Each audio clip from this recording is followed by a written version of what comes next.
You do not attract what you want, you attract what your identity can hold.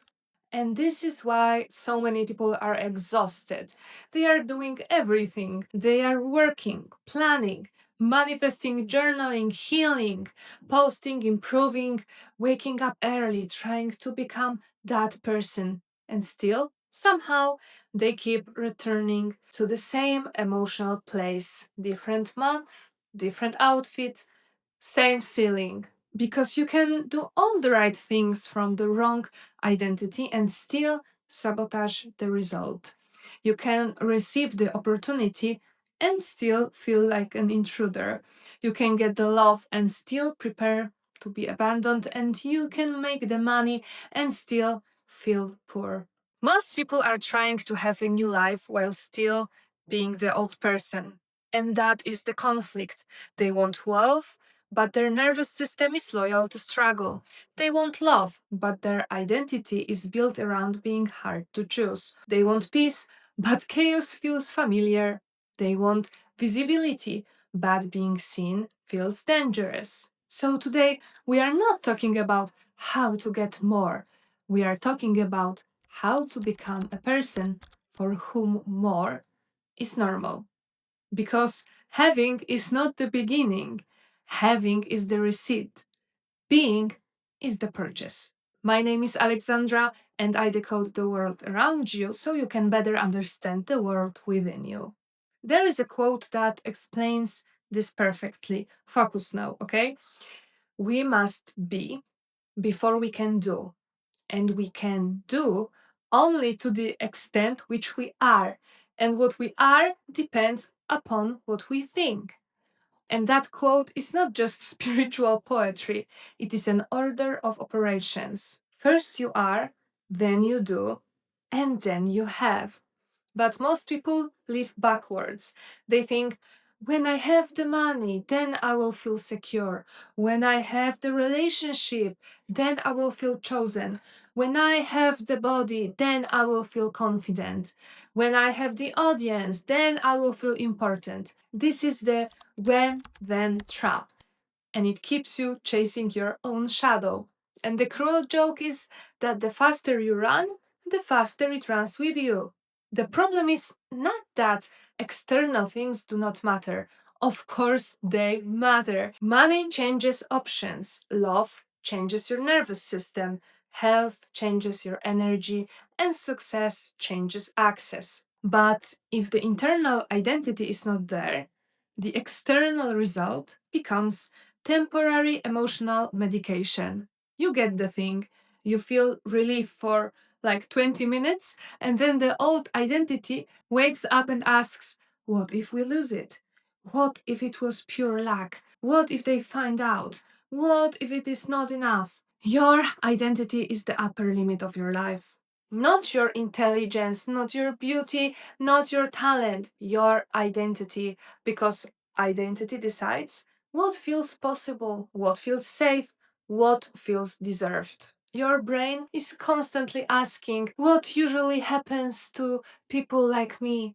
Do people like me get chosen or abandoned? Do people like me earn easily or struggle forever? Do people like me ask for more or apologize for needing anything? Then your behavior organizes itself around the answer.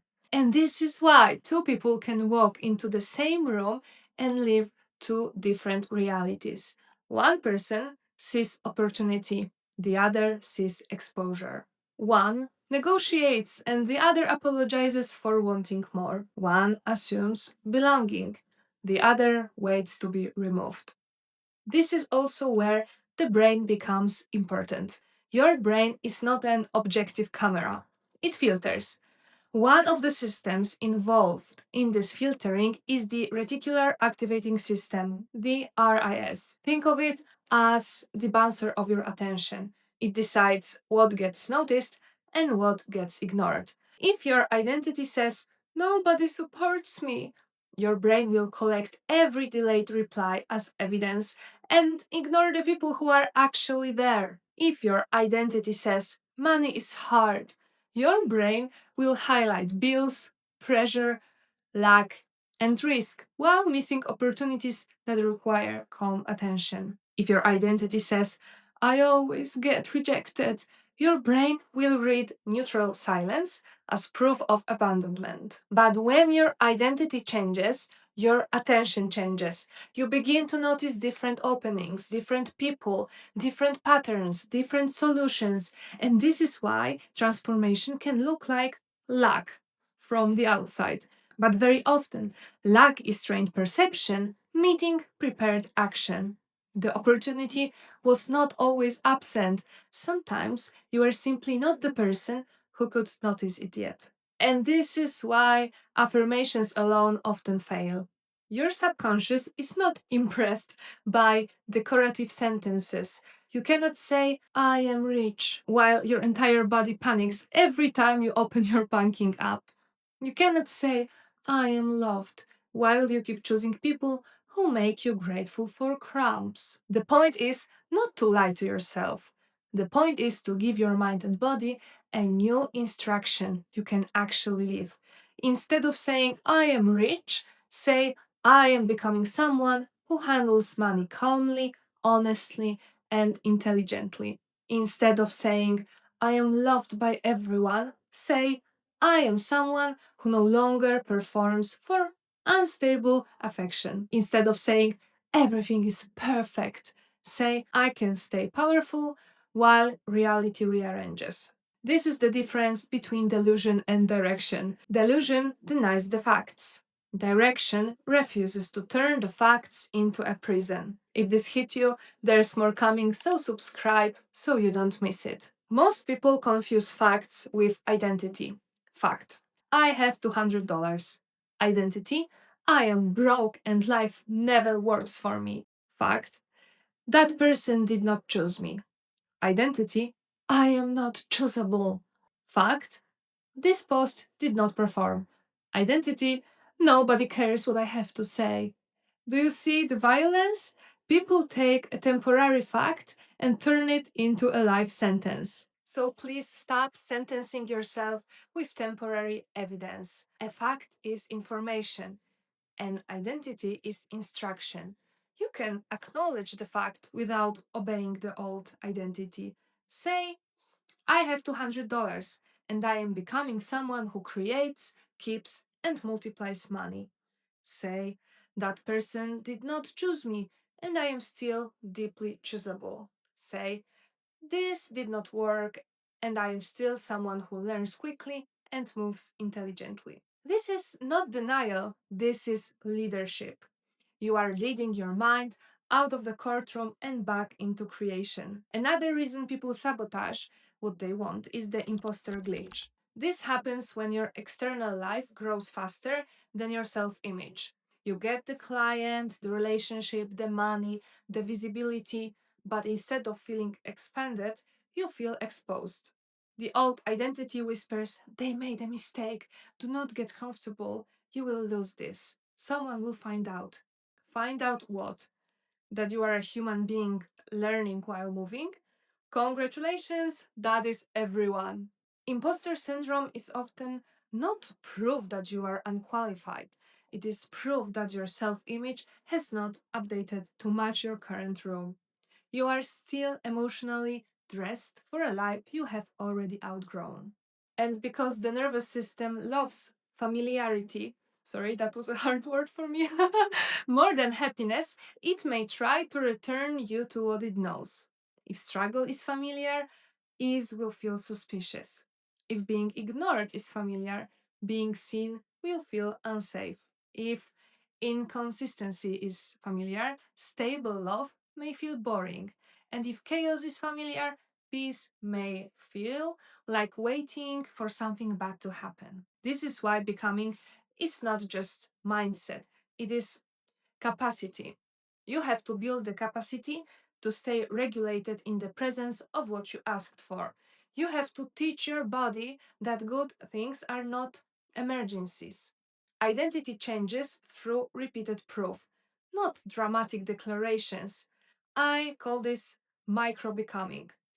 You become confident by keeping small promises to yourself until your self image has no choice but to update.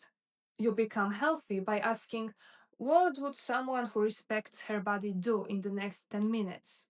You become powerful with money by asking, what would someone who respects money do with this decision right now? And you become loved by asking, what would someone who is already loved stop chasing? Every aligned action tells your brain, this is who we are now. You publish, before you feel perfectly ready. This is who we are now. After enough proof, the old identity stops sounding like truth and starts sounding like an old voicemail. This is also why the law of assumption is so often misunderstood. The state of the wish fulfilled does not mean pretending. It does not mean lying in bed, whispering, I am aligned, while ignoring the email that could change your life. It means asking, who would I be if this desire was already normal? What would I tolerate? What would I stop explaining? How would I spend my morning? How would I handle rejection? How would I speak to myself? How would I receive? How would I leave a room that insults my future? That is the difference between begging and becoming. Begging says, please give me this so I can finally feel like someone. And becoming says, I am becoming the person for whom this makes sense. Being is not passive. Being is the state from which doing becomes clean. Two people can work hard. One is working from terror, the other from devotion. Two people can go to the gym and lift heavy weights. One is punishing her body, the other is honoring it. Two people can build a business. One is trying to prove she deserves to exist, the other is expressing what she already knows she came here to do. Same action, different identity, different nervous system, and different result. So if you want to change your life, stop asking only, what should I do? Start asking, who am I being while I do it? Am I doing this from fear or from truth? Am I trying to be chosen or am I choosing? Because hustle will not save you if the identity underneath it is broken. You can be disciplined from fear for a while, but eventually your body will send an invoice. Anxiety, burnout, emptiness, resentment, the strange sadness of having built something impressive and still not feeling free. You don't need to stop doing, you need to stop doing from lack. Your goal is not the problem. Your identity around the goal is the gate. And when your identity changes, your relationships may react. Some people will love the fuller version of you, others will miss the version they could use, predict, or keep small. They may say, you have changed. Good. That was the point. So, here is the final truth.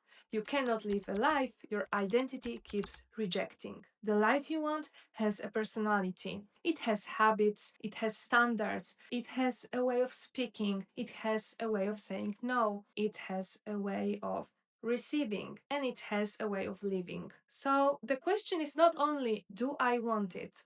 Desire is very easy. The real question is, am I willing to become compatible with it? Because life is not only listening to your wishes, it is watching your identity. It is watching what you tolerate in private, what you repeat when nobody is praising you, what you call normal, what you return to, what you practice when the old version of you tries to come back. And one day, quietly but undeniably, your life becomes the sum of the identity you rehearsed the most. So, rehearse wisely, not perfectly, wisely. Stop chasing the shadow of the life you want. Become the person standing in the light, and the shadow will follow. Become first, then let the evidence catch up. Thank you for being here. See you in the next one.